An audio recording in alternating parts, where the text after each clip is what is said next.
우리가 예수님의 12제자에 대해서 지금 쭉 생각해 보고 있는데, 예수님의 12제자 중에요,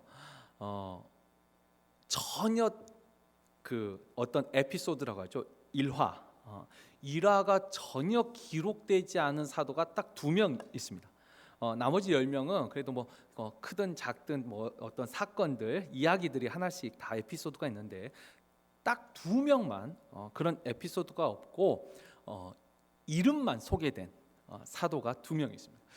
근데 그 2명 중에 이제 오늘 우리가 한 명 보고 다음 주에 또 한 명을 볼 텐데, 그 2명이 이제 이 작은 야고보라 불리는 이 알페오의 아들 야고보와 그 다음에 이제 그 가나나인 시몬, 이 2사람이 이름만 기록이 되어 있어요. 근데 그 중에서 그래도 야고보는 이름하고 또 하나 부모에 대해서, 그 야고보 자신의 일화는 없어요. 에피소드는 없는데 그 부모에 대한 이야기가 기록이 되어 있습니다. 우리가 다음 주에 볼 가나나인 시몬은 부모에 대한 이야기도 없고 오직 자기 이름만 기록이 되어 있어요. 가장 작은 적은 분량의 기록이 이제 가나나인 시몬이고, 그리고 그 다음으로 적은 기록, 거의 성경에 기록이 없는 진짜 잘 알려지지 않는 이 사도가 바로 이 알페오의 아들, 그 별명이 이제 작은 야고보입니다. 이 작은 야고보는요, 이 예수님의 12제자 이름을 소개하는 대하고 그 다음에 오늘 우리가 읽은 이 본문에서만 그 이름이 이제 등장을 합니다. 일단 우리가 마태복음 10장 그 2절에서 4절 말씀 잠깐 거기를 보시면 2절에 보면 세베대의 아들 야고보가 나오죠. 세베대의 아들 야고보와 요한이 나오고, 3절에 보면 알페오의 아들 야고보가 나옵니다. 이 다데오는 우리가 지난 저번 주에 살펴봤고요. 그러니까 예수님의 12제자 중에 야고보란 이름을 가진 사람이 2명이 있어요. 근데 이 똑같은 이름이기 때문에 그 아버지의 이름을 붙여가지고 구분을 했어요. 그래서 한쪽은 세베대의 아들 야고보, 이 세베대의 아들 야고보와 요한이 그 예수님의 좌우편에 서게 해달라고 말했던 이 보아너게, 우레의 아들이라는 별명을 가진 야고보, 그리고 이 그 세베대 아들 야고보의 또 다른 별명이 이제 큰 야고보라고 해요. 근데 이제 또 다른 야고보는 알페오의 아들이에요. 아버지가 다르죠. 알페오의 아들 야고보인데, 이 알페오의 아들 야고보를 오늘 우리가 읽었던 본문 40절에 보면 40절에 작은 야고보와 요새의 어머니 마리아라는 표현이 있죠. 작은 야고보. 이 성경에서 그 아까 세베대 아들 야고보는 큰 야고보라는 표현을 쓰진 않았어요. 큰 야고보라는 표현은 성경에는 없고 그냥 전승에만. 근데 성경에 그것도 큰 야고보라는 이름이 그 세베대 아들 큰 야고보가 있어서 작은 야고보를 이름을 붙인 게 아니라 작은 야고보라는 이름 때문에 세베대 아들 야고보를 큰 야고보라고 불리는 거예요. 그러니까 이 작은 야고보가 더 원칙으로는 성경에 더 먼저 기록이 돼요. 이 작은 야고보라는 표현 때문에 이제 큰 야고보라고 불리는 거죠. 그리고 이 야고보라는 이름은 구약 성경에 어떤 이름이 있죠? 어떤 이름에서 나왔을까요? 야곱이에요. 야곱. 히브리어의 그 야곱이 지금 이제 신약에서 야고보가 된 거죠. 자, 일단 이 알페오의 아들 야고보라는 거, 이거 하나만 지금, 그리고 작은 야고보라는 것만이 이제 성경에 기록이 되어 있는데, 아까 처음에 말했듯이 근데 이 야고보에 대해서는 부모에 대한 기록이 하나 더 남아 있습니다. 우리가 지금 죄송해요. 40절에 다시 보면은 지금 우리가 읽었던 본문이 예수님이 십자가에 못 박히신 장면이잖아요. 그러니까 예수님이 십자가에 못 박혀 죽어가고 있는데 그 옆에 성경이 이 4명의 여인이 있었다라고 기록을 합니다. 근데 이 4명의 여인들 중에 3명이 또 같은 이름의 마리아르예요. 이 3명의 마리아가 있어요. 4명 여자 중에 3명이 같은 이름이에요. 한 명은 그 이름이 살로메에서 세베대의 그 아들 요한과 야고보의 어머니가 이 지금 살로메입니다. 그 살로메 빼고 세 명의 마리아가 누가 있냐면, 첫 번째는 예수님의 어머니, 우리가 말하는 동정녀 마리아가 있어요. 그 다음에 7 귀신을 쫓아주었다는 막달라 마리아가 있어요. 어떤 분들은 막달라 마리아를 예수님의 어머니 이름으로 아는 사람이 있어요. 아니, 막달라 마리아는 예수님의 어머니 마리아가 아니에요. 거기는 전혀 다른 마리아예요. 그리고 이제 세 번째 이 마리아가 있는데, 그가 누구냐면 바로 이 작은 야고보의 어머니 마리아입니다. 이 알페오의 아내죠. 그러니까 이 족보가 정리가 좀 되세요? 그러니까 이 작은 야고보의 어머니 마리아가 예수님이 십자가 옆에 지금 또 서 있어요. 그 기록 하나 하고, 그리고 또 하나, 그 아버지가 알페오라고 했잖아요. 알페오. 근데 이 알페오에 대해서 요한복음 19장 25절 말씀을 보면은, 요한복음 19장 25절 이거 한번 같이 읽어볼까요? 읽습니다. 예수의 십자가 곁에는 그 어머니 막달라 마리아가 섰는지라.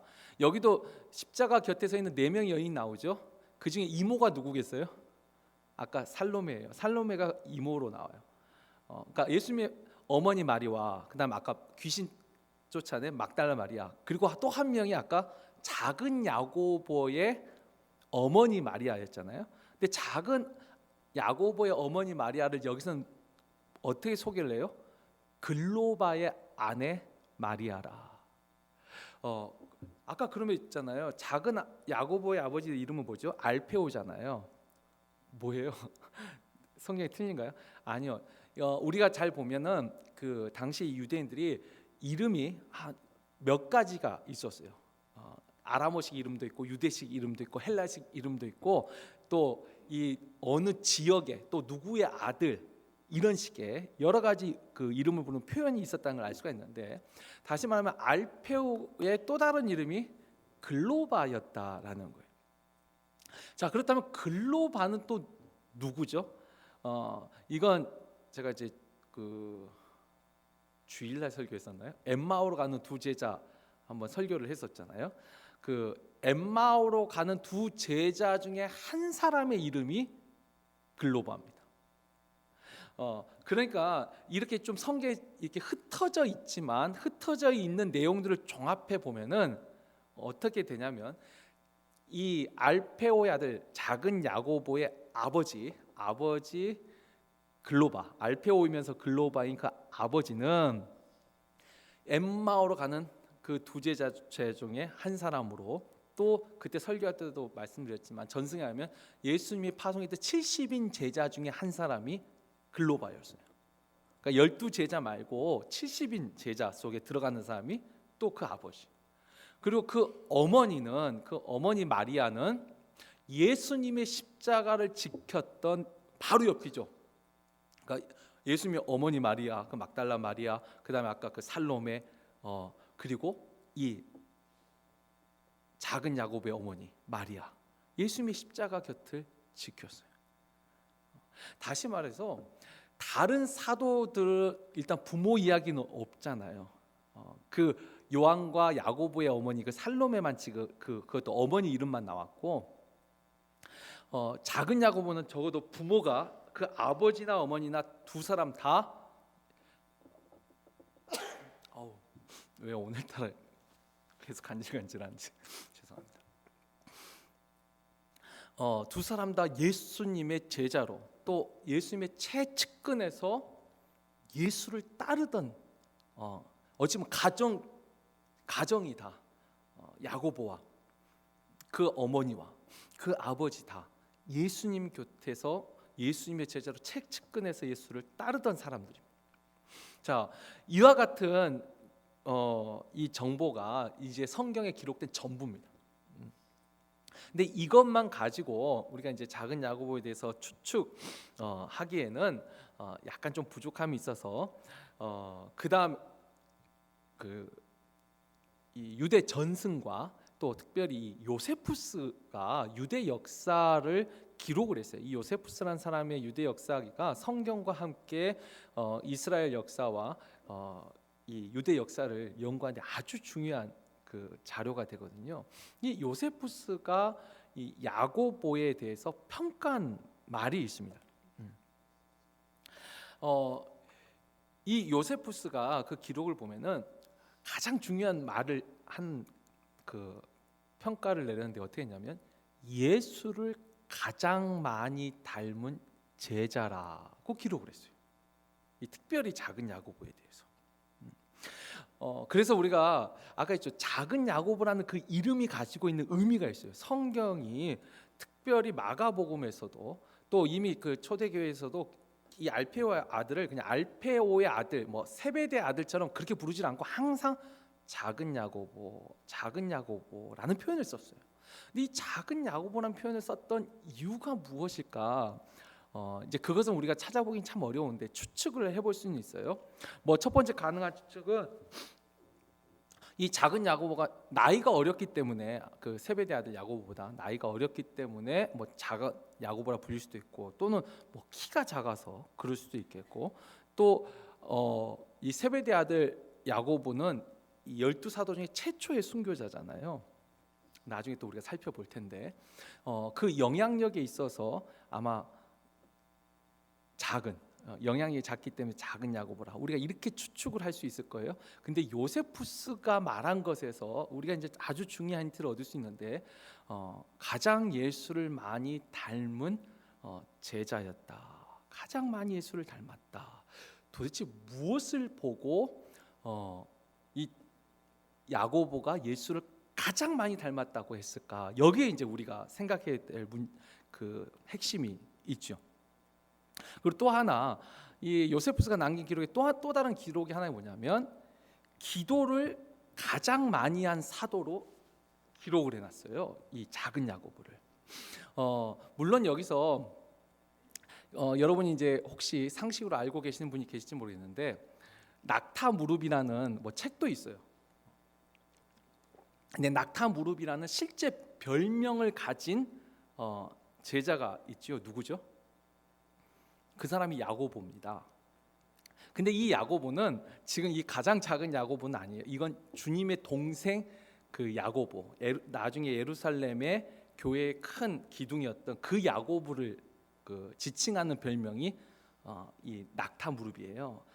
그러니까 이 예수님의 그러니까 성경에 야고보가 동명이인이 유명한 사람이 세 사람 나온 거죠. 아까 세베대 아들 야고보가 있고 이 작은 야고보가 있고 주님의 동생 야고보가 있어요. 근데 이제 어떤 학자들은 이 작은 야고보가 곧 주님의 동생 야고보하고 동일 인물이다라고 하는데 일단 저는 다른 사람이라고 봅니다. 뭐 그 근거는 있는데 그건 좀 넘어가기로 하고요. 아무튼 낙타무릎이라고 실제로 별명이 붙은 사람은 주님의 동생 야고보. 그래서 야고보서를 기록한 성경의 야고보서를 기록한 그 야고보가 낙타무릎이라는 별명을 가졌어요. 그런데 그 종종 이 작은 야고보하고 주님의 동생 야고보하고 왜 이 혼동이 같은 인물이라고 생각도 하고 혼동을 하냐면 아까 그랬죠. 요세푸스도 작은 야고보를 그 예수님의 12 제자 중에 가장 기도를 많이 한 사도라고 기록을 해놨기 때문에 어찌됐든가 낙타무릎이라는 별명은 주님의 동생 야고보에게 붙어 있는데 이 작은 야고보도 낙타무릎이라는 별명이 붙을 수 있을 정도로 기도를 많이 한 사도였다라는 거예요. 그러니까 예수님을 가장 많이 닮고 또 가장 많이 기도한 사도 이 사람이 바로 이 작은 야고보였다는 것이죠.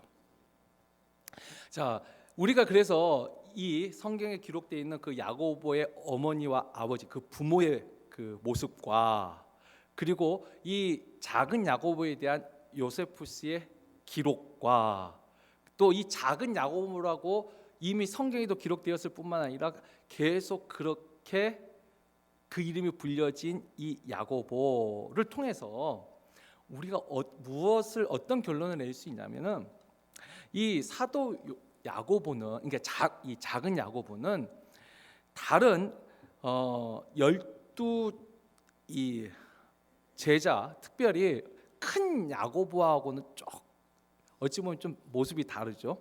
그리고 아까 큰 야고보의 어머니 살로메는 주님을 찾아가서 내 아들 하나를 주님의 우편에 좌우편에 어찌 보면 청탁을 하잖아요. 근데 이 작은 야고보 어머니는요, 그냥 조용히 계속 그냥 묵묵하게 주님 따라다니까 주님 십자가 옆에까지. 예수님의 12제자들도 사실 다 도망가고 없는 그 순간에도 이 어머니는 뭐 당연한 거죠. 아들이 죽어가니까 옆에 우리가 생각할 때 당연한 거고, 어찌 보면 그 세베대 어머니도 이모였라는 표현이 나오잖아요. 아마 마리아하고 어떤 친척 관계였던 것 같아요. 또 그러니까 거기 뭐 옆에 있을 수도 있고, 막달라 마리아는 너무 그 7귀신 쫓아내 주신 그 은혜로 목숨을 걸 수도 있는데, 이 작은 야고보의 어머니 마리아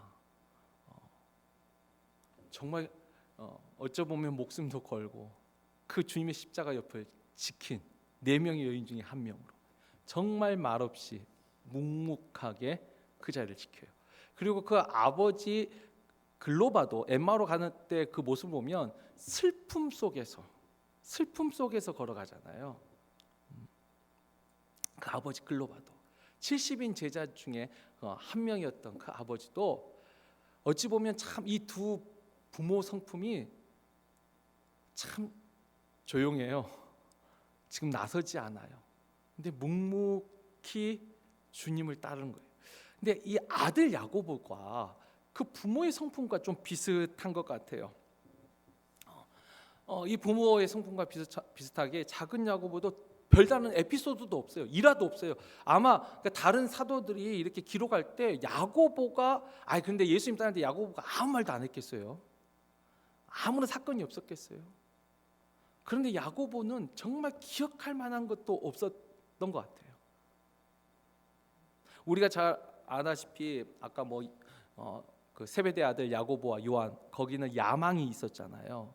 주의 나라에 있어서 한 자리 하는 야망도 있고, 뭐 베드로의 부인도 있고, 도마의 의심도 있고, 뭐 가룟 유다의 배신도 있고, 우리가 했던 빌립처럼 합리적인 지식인도 있었고, 착한 특색들이 있었는데, 정말 야고보는 어찌 보면 특색이 없어요. 정말 조용하게 묵묵하게, 그리고 무슨 어떤 일이 있으면 어떻게 했을까요? 아까 야고보는 뭘 많이 했다고요? 기도를 많이 한 사도. 아마 제자들 가운데 논쟁이 일거나 어떤 분쟁이 있으면 조용히 한쪽에 떨어져서 기도하던 사람이 바로 이 야고보. 이건 저의 추측뿐만 아니라 지금 가지고 있는 전승에도 야고보는 분쟁이 있을 때마다 조용히 혼자 가서 기도했다. 그래서 기도를 많이 한 사도예요. 그 논쟁에 참여하고 막 들리지 않고. 그래서 이 초대교회 전승에서 그다음에 이제 이 야고보가 나중에는 어떻게 순교를 하냐면은 전승에 가면 야고보는 이제 시리아에서 교회를 세우고 이제 예루살렘에 돌아와서 돌에 맞아 일단은 죽습니다. 근데 돌에 맞았는데 쉽게 안 죽었어요, 야고보가. 그래서 어떻게 했냐면 사람들이 야고보를 톱으로 썰었습니다. 그래서 그 12사도 상징물에 톱 그림이 있어요. 우리 이제 개신교는 이런 그 스테인글라스 이런 게 없지만 카톨릭 성당에 내가 보면 스테인글라스 이렇게 상징들이 있잖아요. 거꾸로 선 십자가는 베드로를 상징해요. 오병이어의 빵을 그려놓은 건 누굴까요? 그게 빌립이에요. 근데 톱을 그려놓은 그림이 있어요. 톱이 바로 이 작은 야고보의 상징물이에요. 그러니까 톱으로 이제 어찌 썰려서 이제 죽음을 맞이한 사람이 작은 야고보.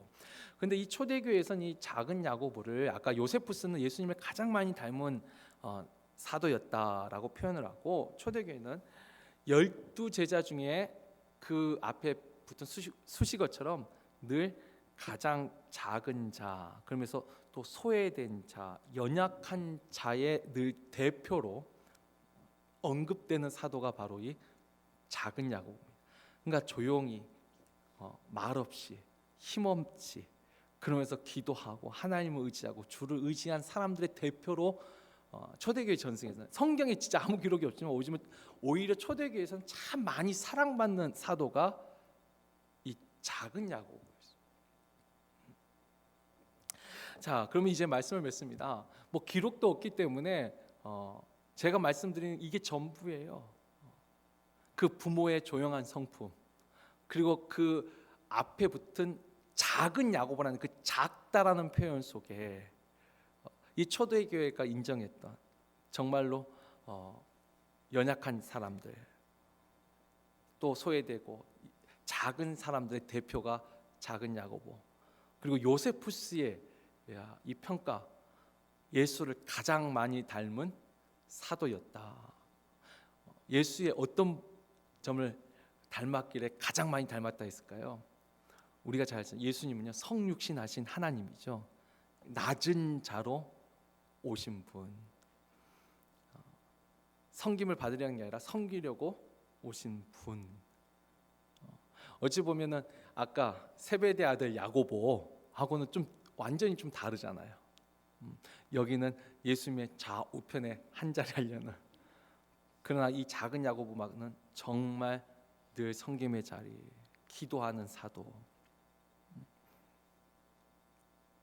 오늘 우리가 이 작은 야고보를 통해서 이 저녁에 우리 한번 잠깐 묵상할 거, 정말 우리가 그 안드레도 겸손한 조력자라는 표현을 했어요. 그러니까 예수님 12제자 중 우리가 다음에 주에 볼 가나나인 시몬은 이 작은 야고보하고는 또 완전 정반대 사람이에요.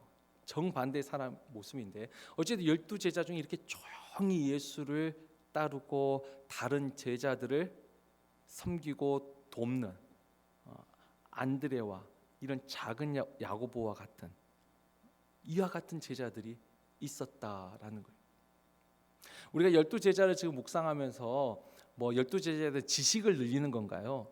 제가 처음에 말씀드렸듯이 결국 예수님의 12제자의 모습이 그 중에 어느 하나는 우리의 모습이 되어야 되지 않겠느냐라는 거죠.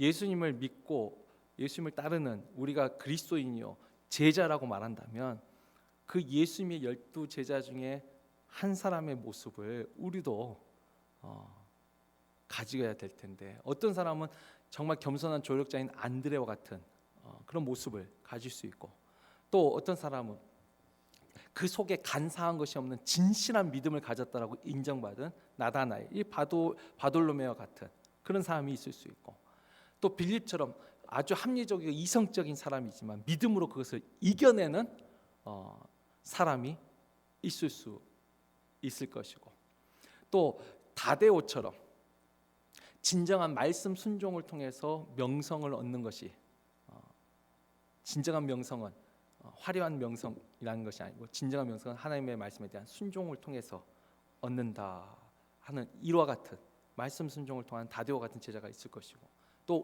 오늘 지금 우리가 보는 것처럼 정말 기도로 섬기고 조용히 정말 예수님을 가장 많이 닮은 제자로, 이름도 없이 빛도 없이 조용히 기도함으로, 논쟁에 끼어드는 것도 아니고 자신의 유익을 구하는 것도 아니고 조용히 기도하는 목회자로서 12이 제자, 제 스스로도 말씀을 통해서 은혜를 받지만, 목회자 그냥 입장에서 제 자신은, 제가 한번 말씀드려요, 저는 빌립에 좀 가장 많이 가까운 것 같은데, 목회자로서는 작은 야고보와 같은 성도들이 가장 귀할 것 같아요. 진짜 교회 안에서 제일 귀한 사람은 다 귀하지만 그 중에서도 오히려 정말 성경에 이름도 없이 빛도 없이 우리가 볼 때는 가장 보잘것없어 보이지만, 그러니까 진짜 가장 작아 보이지만 정말 하나님 눈에는 가장 큰 사람이 이 작은 야고보가 아니었을까. 정말 주님의 눈에는 가장 귀한 사도가, 제자가 바로 이 작은 야고보가 아니었을까. 그렇기 때문에 요세푸스도 예수를 가장 많이 닮은 제자라. 물론 예수님의 눈에 보이는 사랑은 그 요한이 가장 많이 받았다고 성경은 말을 하고 있지만, 가장 귀하게 여기는 정말 하나님 눈에도 가장 크게 보인 사람이 이 작은 야고보, 우리 눈에는 작지만 하나님 눈에는 크게 보인 큰 야고보가 바로 이 알페오의 아들 야고보가 아니었을까 생각을 합니다. 오늘 이 시간 그래서 우리가 우리 스스로를 한번 돌이켜 보면서 과연 내 안에, 그러니까 우리가 뭐 12제자에서 꼭 그 한 사람 모습을 다 닮을 수 없죠. 그러나 적어도 내 안에 이 제자의 이런 부분, 이 제자의 이런 부분 조금씩은 우리 안에 있어야 되지 않겠습니까?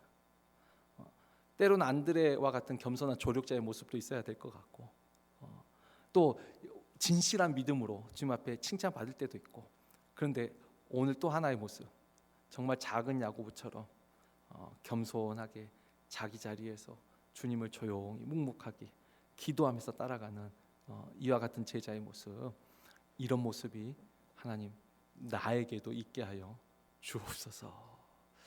이 작은 야고보라는 그 명칭을 기억합시다. 작지만 큰 사도였다. 하나님 눈에 큰 사도였어. 이 작은 야고보처럼 나도 이와 같은 제자 되게 해달라고 우리 이 시간 한번 다 같이 주여 3번 부르짖고 우리 자신을 위해서 제자의 참된 모습이 내 안에 있게 해달라고 우리 다 같이 기도하겠습니다.